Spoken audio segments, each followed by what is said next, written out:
Bienvenidos al podcast Hablemos de Predicación, donde hablamos acerca del arte y la tarea de la predicación. Yo soy el pastor Ángel Cardosa y hoy te presento la segunda parte de mi entrevista al pastor Miguel Núñez. Te invito a no solamente escuchar y ver esto, pero te invito a compartirlo.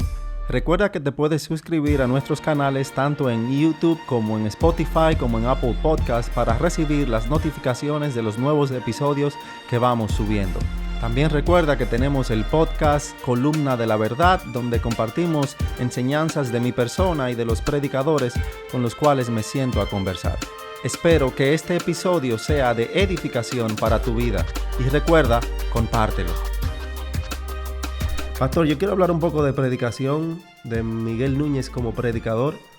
Usted es el pastor maestro, digamos, de la Iglesia Bautista Internacional. Tiene que continuamente predicar en el púlpito los domingos. Y quisiera que abordemos un poco la preparación de Miguel Núñez como expositor. Usted, la última prédica que dio fue en Filipenses. Está predicando sobre la... Filipenses, el último mensaje. El último mensaje. Que fue un mensaje como singular, porque yo quería hablar en medio de esta pandemia de tu sufrimiento, ni siquiera el sufrimiento, el tuyo en particular, y el carácter de Dios. Porque yo quería que ayudara al cristiano en este momento a que él pudiera ver su sufrimiento a la luz del carácter bondadoso de Dios que permite, controla, envía las circunstancias por las cuales pasamos. Y fue simplemente de Filipenses 3. Digamos que usted tiene que continuar predicando en Filipenses. ¿Cuál es el proceso de preparación para la exposición de domingo a domingo de usted como predicador? A mí me gusta leer el texto tempranamente en la semana, a veces hasta el domingo anterior al próximo domingo que voy a predicar. A veces yo estoy leyendo el texto. Lo que quiero con eso es como tener una idea de qué que este texto del cual yo voy a predicar dentro de una semana habla. ¿Lo lee en varias versiones, una versión en particular? Quizás ese domingo no lo haga en varias versiones, pero para el desarrollo sí, lo leo en varias versiones. Nosotros tendemos a predicar haciendo uso de la Nueva Biblia de las Américas o la Biblia de las Américas, porque creemos que es la más literal al lenguaje original. Sin embargo, hay versiones que por la forma en que fueron traducidas pudieran tener una palabra, una frase en particular que tú necesitas leerla o verla traducida de esa otra manera como para saborear mejor la verdad que fue dicha. Cuando prediqué el domingo último que prediqué, no este sino el anterior, del texto de Filipenses 3, yo decidí, creo que por primera vez en mucho tiempo, quizás por primera vez en mi historia de predicación, usar el texto de la Nueva Versión Internacional. Pero en el texto que yo estaba usando estaba la palabra sufrimiento. En la Nueva Biblia de las Américas decía padecimiento. Pero mi sermón era tu sufrimiento y el carácter de Dios. Entonces yo preferí usar esa versión. Como te digo, creo que quizás por primera vez, por lo menos aquí en República Dominicana. Es posible que en Estados Unidos anterior al año 2000 yo lo hubiese usado. Entonces, lee el texto, diferentes versiones, luego ¿qué procede? Bueno, yo creo que hay dos preguntas que... Yo creo que tratar de entender lo que el texto dice, que yo creo que es lo que procede. O sea, que tengo que entender lo que el texto dice. Yo creo que es más simple de lo que parece, pero no es tan simple. Entonces, déjame explicar qué yo quiero decir. Hay dos preguntas que a mí me simplifican de qué un texto está hablando. Y son preguntas que cuando tú las consideras, la aprendí de un autor hace tiempo atrás, son como, pero esto es obvio. Lo primero es, ¿de qué habla el texto? O sea, no puede ser que yo lea un texto de 3 versículos o de 10 y que el texto hable del dolor, de la humildad, del consuelo, de la esperanza y de 7 cosas diferentes. No, usualmente el texto no habla. Puede ser que hable de la humildad, puede ser que hayan versículos que toquen esa palabra, pero ¿de qué está hablando el texto? Entonces, luego que yo responda de qué habla el texto, y ahora lo ilustro, la próxima pregunta es, ¿qué dice de eso de lo que está hablando? Por ejemplo, leí un texto. Ok, está hablando del sufrimiento. De eso que el texto habla. Próxima pregunta. ¿Qué dice acerca del sufrimiento? Entonces, te voy a dar algunas ideas quizás que estén en un texto. Bueno, que si tú tienes una actitud humilde ante la voluntad de Dios, pues tú vas a sufrir diferente.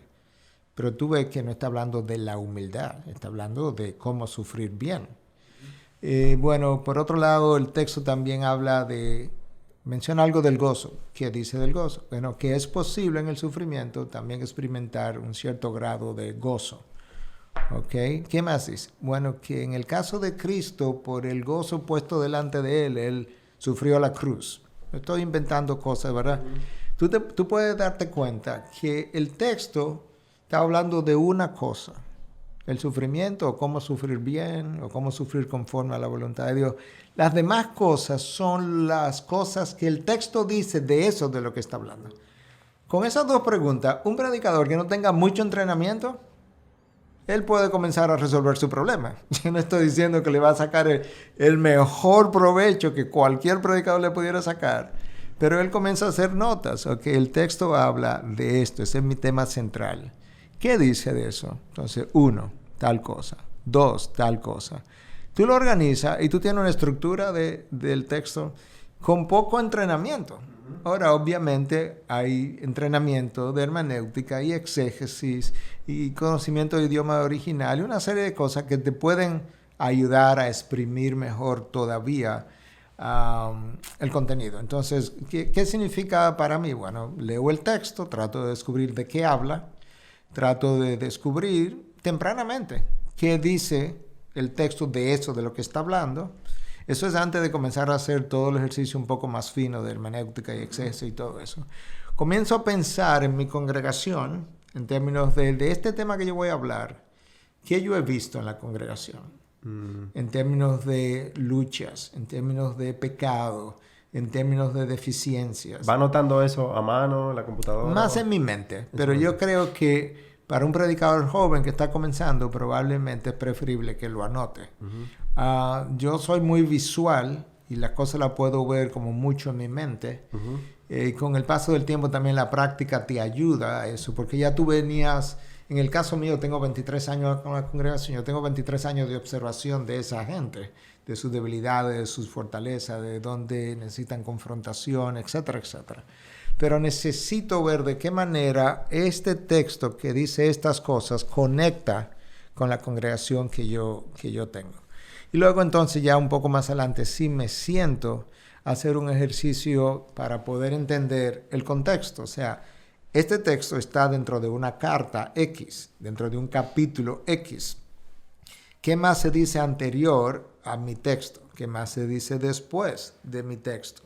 ¿Cómo es que esto conecta con lo anterior del texto, lo posterior del texto y con todo lo alrededor, que es lo que está en la carta? Y cómo esa carta también conecta con otras cosas reveladas en la Biblia para poder hacer puentes con otros pasajes que complementen.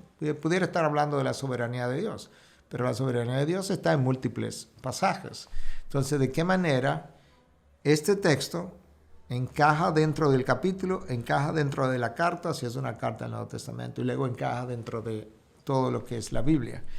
Luego yo creo que el predicador necesita, aunque aludí muy tangencialmente a eso, crear una estructura del texto y ahora lo voy a explicar, y una estructura del sermón, que no son exactamente la misma cosa. Y la primera vez que yo vi eso, yo había hecho eso, pero no sabía que eso se conocía así, de esa manera. Y ahora lo voy a explicar. Si tú tomas un comentario de Mateo para leer un texto X o estudiar un texto X, el comentario tiene subtítulos. Si tú tomas esos subtítulos y se lo pones a un sermón, no van a predicar. Porque, por ejemplo, un subtítulo de un comentario dice el autor, dice los recipientes de la carta o de lo que sea, dice la ocasión. Entonces, la estructura puede ser, la estructura del texto que tú digas, ok, el autor. Y bajo eso tú comienzas a hacer algunas anotaciones. Si es Pablo, bueno, Pablo, ¿qué dice aquí de Pablo? Bueno, era fariseo. ¿Qué más dice? Que era perseguidor de la iglesia. Y tú pones esas anotaciones. Llevando como un bosquejo exegético. Exacto, para ir extrayendo. Y aquí la ocasión, bueno, ¿y esto qué fue? Bueno, Pablo escribió Filipenses desde una cárcel, de acuerdo a lo que he estado investigando. Bueno, y en esta cárcel que Pablo estaba, ¿dónde estaba esta cárcel? Bueno, se cree que fue en Roma. Y entonces tú vas notando todas estas cosas, pero tú no estás construyendo todavía la estructura de tu sermón. Entonces luego hay un puente aquí entre la estructura del texto y la estructura de tu sermón. Ajá. Literalmente es como que tú tienes que ver cómo yo voy a pasar de aquí a aquí. Entonces la estructura de tu sermón tiene que ser fiel a la estructura del texto para que no te desvirtúe.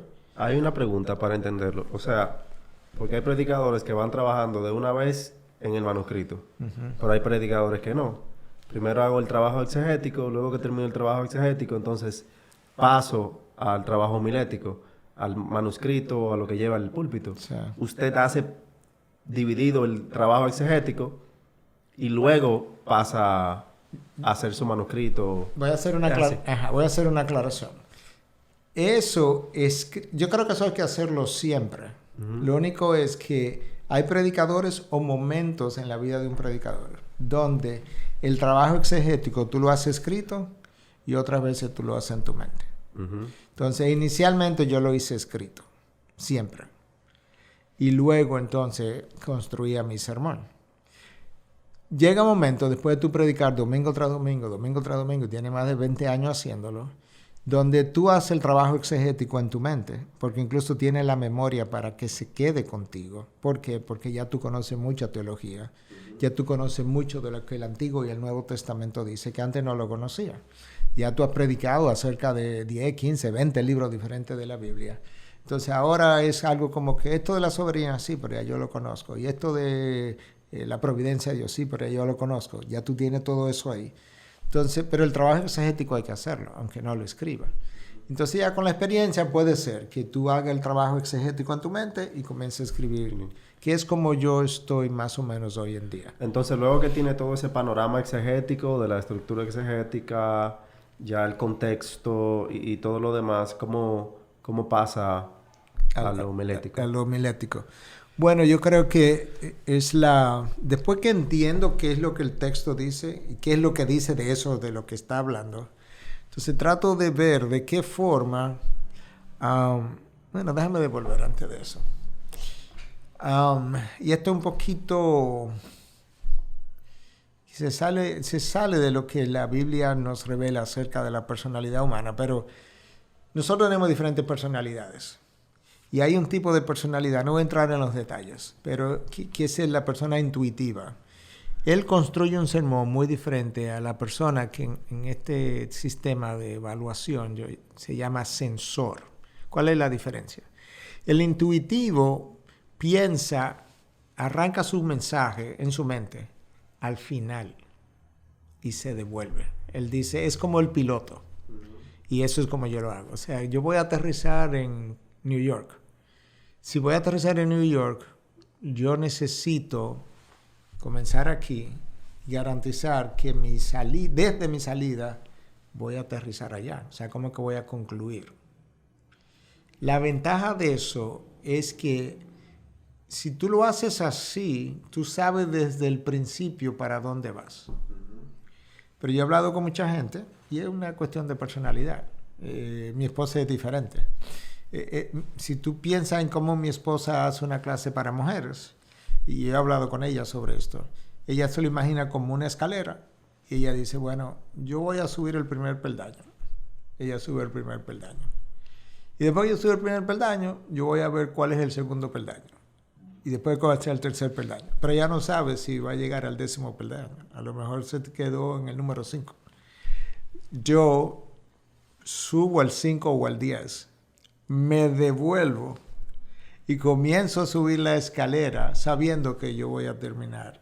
O sea que ahí todo lo que va formulando en el sermón es pensado en el final. En el final, donde va a concluir. O sea, esto va a ser un reto, va a ser un desafío, va a ser consolación, esto va a ser confrontación, esto es un mensaje evangelístico.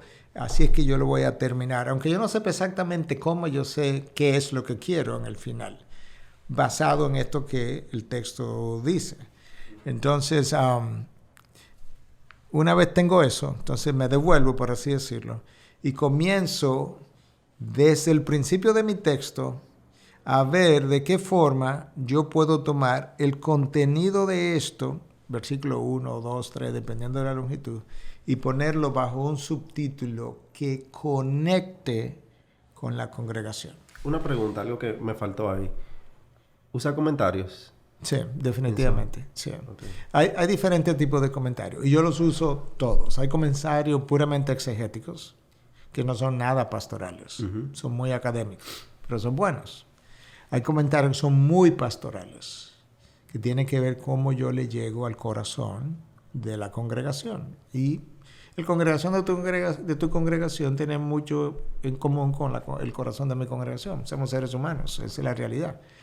Hay comentarios que tienen una mezcla de contenido pastoral y de contenido exegético. Hay comentarios un poco más históricos, pero eso también es bueno, porque ¿qué es lo que estos comentarios nos ayudan? ¿Qué es lo que la historia nos ayuda a hacer? No es que nos va a dar un tema diferente necesariamente, es que en vez de yo ver la historia en blanco y negro, la voy a ver en colores. Y nosotros sabemos la diferencia entre ver una película en blanco y negro y ver una película en colores. Sería como ver la naturaleza en blanco y negro y verla en colores. Entonces el sermón luce un sermón con muchos colores porque tiene historia, tiene exégesis, tiene ilustración, tiene aplicación. Es un sermón que es mucho más rico en términos de lo que me puede aportar para mi vida cristiana. Entonces, por eso yo creo que los comentarios son definitivamente importantes. Pero yo creo que necesita entender el texto antes de leer el comentario. Y algo, antes de pasar al púlpito, lo que lleva el púlpito, yo creo que usted tal vez es uno de los mejores ilustradores que yo he visto. Como que tiene, diría yo que un don dado por Dios, porque uno viene con algo donde usted siempre identificó eso. Y usted siempre ilustra, va a explicar algo y dice, mira, esto es como tal y tal cosa. Te voy a dar un punto. ¿De dónde saca sus ilustraciones? ¿Es algo que escribe en el manuscrito? ¿Es algo que le ocurre en el púlpito? Yo creo que es algo, tiene mucho que ver con personalidad, pero luego de eso, porque puedo dar para atrás y recordarme que yo siempre estuve en mi mente como buscando ilustraciones de la vida. Tú has oído una expresión que dice que es una ilustración en inglés que dice a picture, un cuadro, una foto, vale 1000 palabras. It's worth 1,000 words. Bueno, imagínate que yo trate de ilustrarte, de hablarte, de describirte el cañón del Colorado o una catarata. Y que luego, en vez de hacer eso, yo te hubiera dicho una foto. En la foto, no solamente que es más rápida, es como, oh, wow. Es algo que yo puedo, cuando tú me hablas de una catarata y tú me dices, oye, una cantidad de agua enorme, no es igual que yo ver el agua en una foto, la dimensión del agua, la magnitud de lo que eso está ocurriendo. Entonces, la ilustración, ¿de dónde vienen? Observaciones de la vida diaria. Continuamente. Si no somos buenos observadores, yo estoy hablando de ver dos pajaritos alimentándose y observarlos y quedarte con una idea, una enseñanza de eso que viste, acerca de tu creador, acerca de su sabiduría, acerca de ver dos esposos, quizás un esposo cuidando de una esposa en un momento dado. El otro día vi una foto de una hija con una madre ya muy envejecida y muy delgada. La madre sentada en las piernas de su hija y la hija meciéndola en una mecedora. Yo me quedé pensando, cuando yo vi esa foto, en la ternura de esa hija para con esa madre, y eso me llevó a la ternura del carácter de Dios, y eso me llevó al hecho de que, oh, wow, mucho de lo que esa madre hizo por esa hija es lo que la hija le está devolviendo a esa madre. Y lo que esa madre no le haya dado a esa hija, ella probablemente no le va a poder devolver en sus años futuros. De manera que la inversión de una madre en una hija no solamente corresponde a la voluntad de Dios, pero tiene mucho que ver con lo que luego tú vas a querer que esa hija haga por ti también. Y tú puedes ver entonces que en la observación continua de todos los hechos, tú puedes obtener muchas ilustraciones. Yo leí cuando estaba más joven, y eso es verdad, se dio así mismo en mi vida, que cuando tú eres un predicador joven, tú tienes muchos libros de ilustraciones y yo los compré, están ahí en mi biblioteca, quizá 10, 12, 15 libros de ilustraciones. Si tú me preguntas a mí, ¿cuándo fue la última vez que tú abriste un libro de eso? Yo no sé, hace años que yo no he abierto un libro de eso. No es porque no tengan buenas ilustraciones, es que ya las ilustraciones vienen de tu diario vivir. ¿Y las anotas, las ilustraciones que le llegan a la mente? ¿O no? No, de nuevo, yo soy muy visual. Yo sé que hay pastores que tienen tarjeteros incluso. Ajá. Y yo creo que eso es bueno. Cada cual necesita saber cuáles son sus fortalezas y cuáles no. Y yo creo que eso es bueno para aquellos que necesitan ese tipo de catálogo. Yo no lo hago simplemente porque soy muy visual y muchas veces yo podría incluso poder recordar donde yo leí algo en un libro, no solamente en qué libro, pero yo puedo recordar si estaba como a mano derecha del libro, si estaba a mitad de la página del libro. Entonces, en ese sentido, al ser tan gráfico mentalmente, pues esas ilustraciones como que quedan en mi mente. Y yo creo que de ahí que vienen, de la observación continua de la vida diaria. Pastor, y a la hora de... llegamos al púlpito, ¿lleva un manuscrito completo al púlpito? En el día de hoy yo llevo el manuscrito completo. Cuando yo comencé a predicar, yo recuerdo como ahora, 6 tarjetas, índice. La dimensión no recuerdo, no de las más pequeñas, quizá de las más grandes, que yo había escrito a mano y yo ponía una palabra o una frase para resumir lo que quería decir. Después me percaté que eso mismo, sobre todo con el uso mayor de las computadoras, que yo lo puedo hacer con el manuscrito y me va a ahorrar más tiempo. ¿En qué sentido? Que esa misma palabra yo le puedo dar un color y sombrearla de amarillo o de verde o de azul. Entonces, en vez de crear 6 tarjetas nuevas con una palabra, yo tomo el manuscrito entero y si tú ves el manuscrito, tú vas a encontrar que aquí hay una palabra en verde, aquí hay una palabra en azul, aquí hay una palabra en amarillo, dependiendo de cómo hayas decidido usar los colores. Por ejemplo, los textos bíblicos yo los dejo en rojo y lo que yo escribo lo pongo en negro. De manera que tan pronto yo veo un rojo, yo sé que es un versículo. Entonces, cosas de ese tipo permiten que en el mismo manuscrito tú puedas navegar a través de él. Y ahora más con el uso del iPad, que tú puedes simplemente con un dedo hacer así. Yo uso un iPad, poder hacer así y pasar la página. Y ahí cuando la próxima página llega, hay 3, 4, 5, dependiendo, cosas en colores distintos, que para ti significan cosas específicas. Uh-huh. Una cita bíblica, quizá tú decides poner toda tu cita bíblica en un color, o toda tu cita bíblica en negritas, en bold, como decimos nosotros. Y así sucesivamente. Entonces yo llevo el manuscrito completo hoy en día al púlpito. Vemos malas direcciones en cuanto al mantenerse relevantes como predicadores en el día de hoy. Vemos ya predicadores, yo vi un predicador, me enviaron la semana pasada rapeando en el púlpito, otro llevando props y motocicletas y tal tipo de cosas. Pero entiendo que ese no debe ser. Como un predicador debe mantenerse relevante. ¿Cómo un predicador puede mantenerse relevante y a la vez mantenerse fiel al mensaje original de las Escrituras? Sure. Claro. Yo creo que lo que hace, primero, la palabra es relevante en sí misma. Yo no la hago relevante. Yo puedo hacerla aburrida. Eso es otra cosa. Sí. Pero la palabra en sí misma ya es relevante. La pregunta es, ¿qué hace que la palabra sea relevante? Bueno, yo pudiera mencionar 2 cosas. Número 1 es la sabiduría de Dios. Ya eso pudiera ser suficiente. Pero hay algo más que eso. ¿Por qué la sabiduría de Dios para algo? Entonces, lo que hace relevante la palabra es que 1 es la sabiduría de Dios y 2, que la sabiduría de Dios responde a las grandes interrogantes del ser humano.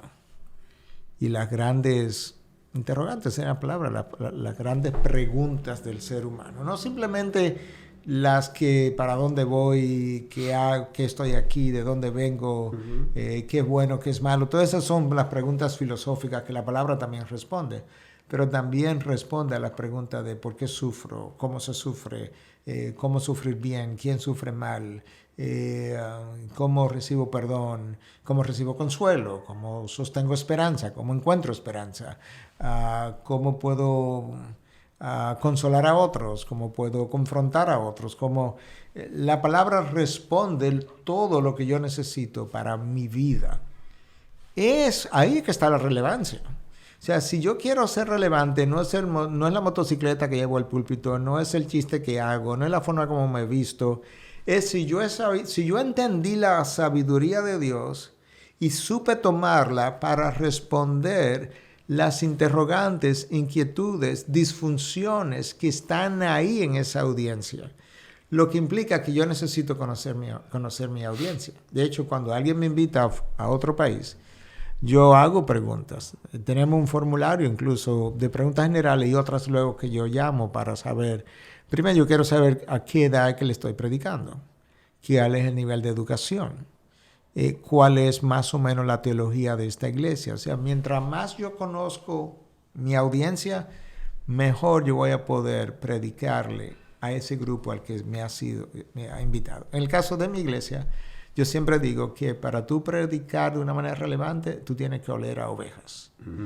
Tú tienes que vivir entre las ovejas, porque cuando tú vives con ellas, entre ellas, tú conoces su dolor, tú conoces dónde le duele, tú le dices por qué le duele, tú conoces también las que están perdidas, las que están sin rumbo, las que están como si fuera sin padre, porque todavía no han podido encontrar el amor del Padre, el que tiene a Dios como juez, el que tiene a Dios tan liberal que se lo permite todo. Y entonces, basado en eso que tú conoces, cuando tú tomas la sabiduría de Dios, tú comienzas a responder todo eso que está ahí delante de ti. Eso es lo que hace relevante la predicación. La sabiduría de Dios aplicada a las necesidades de la congregación. Y en cuanto al predicador, yo escuchaba a un comediante muy famoso hace un tiempo decir que el único trabajo que no le gustaría hacer es el de ser predicador. Porque él decía que los predicadores tienen una tarea muy, muy difícil porque tenemos que predicar al mismo grupo de personas 2 y 3 veces por semana por años consecutivos. En el caso de él va a Los Ángeles, va a Nueva York, repite lo mismo, repite, pero uno tiene que predicar contenido nuevo. ¿Cómo puede el predicador mantenerse mejorando, sobre todo en el arte y tarea de predicación? Bueno, es una excelente pregunta, porque yo creo que lo que te permite hacer eso, y yo hablaba con el equipo de nosotros el martes de esta semana justamente, y le decía que yo leo primordialmente para yo crecer. Eso puede sonar egoísta, pero no lo es. Yo creo que lo otro es egoísta. Si yo no crezco, yo estoy siendo egoísta, porque eso implica que como yo no voy a crecer, mi congregación tampoco, entonces no me importa lo que a ellos le pase. Eso es más egoísmo. Yo leo para yo crecer porque yo sé que si yo crezco, yo siempre voy a tener algo que decir. ¿De qué? Del crecimiento que estoy teniendo. Crezco en entendimiento de las Escrituras. O sea, el mismo texto. El mismo texto que yo lo entendí hasta aquí, en 5 años lo entiendo hasta aquí. Y en 5 años lo entiendo hasta aquí. O la misma verdad. Quizá no es el mismo texto. Pero la verdad que yo vi aquí me permitió verla hasta aquí. 5 años después yo la pude ver en otro texto que me permitió ir más profundo.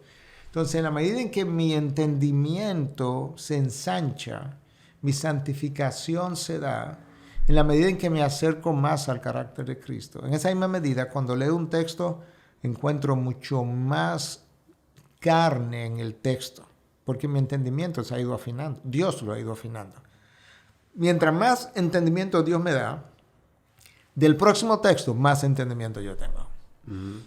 Es como un lente. Mientras más aumento yo tengo, pues ese aumento que tengo ahora más, cuando yo tome un libro o otra cosa que vaya a observar y la veo mejor. ¿Por qué? Porque aquí atrás me cambiaron los lentes.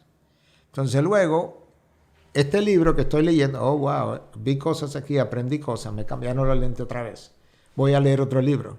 Sí, pero ese otro libro que estoy leyendo, yo estoy viendo más todavía de lo que hubiese visto porque ya me cambiaron los lentes. Entonces, tu crecimiento es el cambio continuo de lentes que te permiten ver más cosas. Y según tú vas viendo más cosas, tú se la vas trayendo a tu congregación. Nosotros tenemos un devocional los martes y un devocional los viernes. Todos los martes soy yo quien lo hace con el equipo y los viernes se lo reparten los otros pastores. Lo único que yo hago con ese equipo es compartir cómo yo crecí la última semana. Cuando yo digo eso, es simplemente yo leí esa semana, yo leo todos los días prácticamente. De las cosas que yo aprendí, quizá no todas, pero de las que aprendí yo comparto una parte de lo aprendido. ¿Qué criterio usa para la selección de libros para leer? Porque hay tantos materiales disponibles. Así es. Número 1, yo selecciono libros que me permitan crecer como persona, por un lado. Ese sería un criterio. En ese sentido, tengo que preguntarme qué yo soy, qué yo hago. Soy predicador. ¿Qué yo hago? Bueno, yo predico, pero yo también consuelo. Yo también doy consejería. Yo también estoy con otros pastores. Yo también contribuyo a desarrollar a otra gente. Entonces, hay un grupo de libros que yo voy a leer porque tienen que ver con liderazgo, tienen que ver con ayudar a otros en consejería, tienen que ver con liderar a otros, tienen que ver con el desarrollo de una iglesia, tienen que ver con el desarrollo, cómo se desarrollan los ministerios. Eso es un grupo de literatura.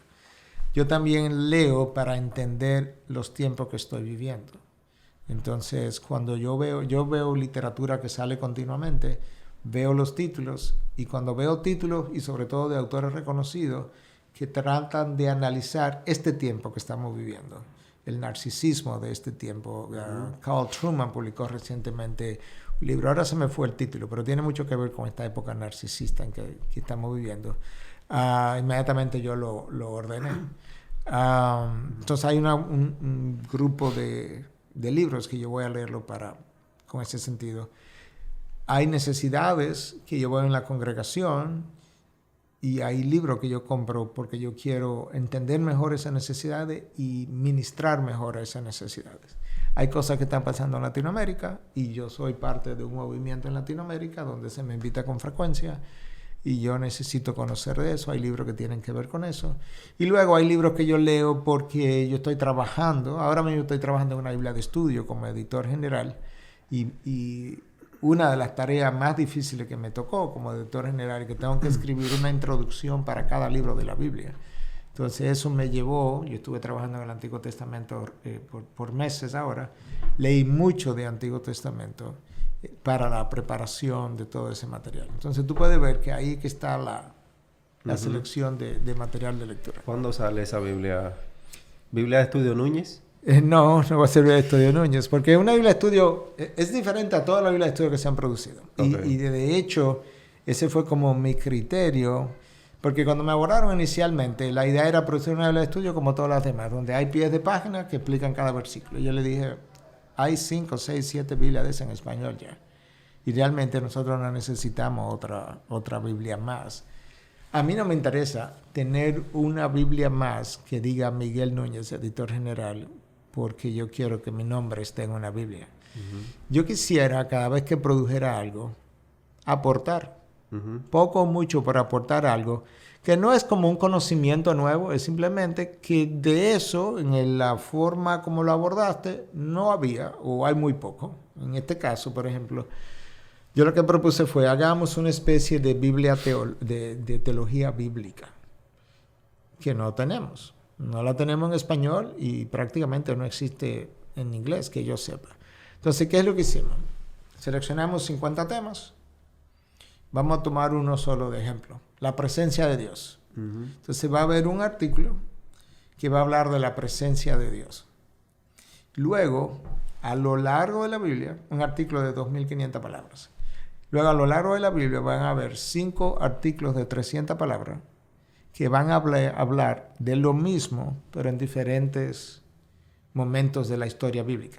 Por ejemplo, la presencia de Dios en el tabernáculo, la presencia de Dios en el templo, la presencia de Dios en la persona de Cristo, la plenitud de la divinidad, la presencia de Dios en nosotros, en que mora el Espíritu Santo, y la presencia de Dios ya revelada en el libro de Apocalipsis al final, cuando lo veremos como Él es, cuando estaremos con Él por la eternidad. Entonces hay 50 temas de ese tipo. Entonces tú no vas a encontrar pies de página. tú vas a encontrar un artículo grande y luego estos artículos de 300 palabras que van a formar parte de una página, Okay. o en un cuadro. Luego van a estar las introducciones a cada libro, eso sí es similar, pero hay una parte que es distinta también, y es que en cuanto al Antiguo Testamento, hay una introducción al Antiguo Testamento, no simplemente al Génesis, hay una introducción a lo que el Antiguo Testamento entero es, que yo escribí. Luego hay una introducción al Pentateuco, los 5 primeros libros de la Biblia. Y luego cada libro tiene su propia introducción, Génesis, Éxodo. De manera que tú vas a poder ver los 10 periodos históricos, 9 o 10 periodos históricos del Antiguo Testamento. Está el periodo de la creación, el periodo de los patriarcas, el periodo del Éxodo, el periodo de la conquista, el periodo del Reino Unido, que es David, Salomón, Saúl, David, Salomón. Luego el reino dividido, reino del norte, reino del sur. Luego el periodo del exilio. Luego el periodo del retorno. Tú vas a poder ver la historia completa del Antiguo Testamento a lo largo de la Biblia. Y cuáles libros se escribieron cubriendo. Por ejemplo, el libro de Josué cubrió el periodo del Éxodo, de la conquista. El Pentateuco cubrió todo el periodo del Éxodo. O sea, que te va a poder dar un panorama cronológico. Un panorama, exactamente. Entonces, el periodo del Reino Unido es Saúl, David, Salomón. ¿Cuáles libros hablaron de eso? Primera de Samuel, Segunda de Samuel, Primera de Reyes, Segunda de Reyes, Primera de Crónicas, Segunda de Crónicas. Ahí está el Reino Unido. 2021, 2022. 2022. Pastor, muchas gracias por el tiempo que me ha concedido. Realmente le decía al inicio, antes de empezar, que tenía muchas cosas que quería tratar sobre predicación con usted. Tal vez podemos volver a una próxima ocasión. Gracias, Ángel. Placer de estar contigo. Si no has leído el libro de Pastores y Predicadores del pastor Miguel Núñez, te invito a hacerlo. Te invito a compartir esta conversación y a seguirnos en las redes sociales.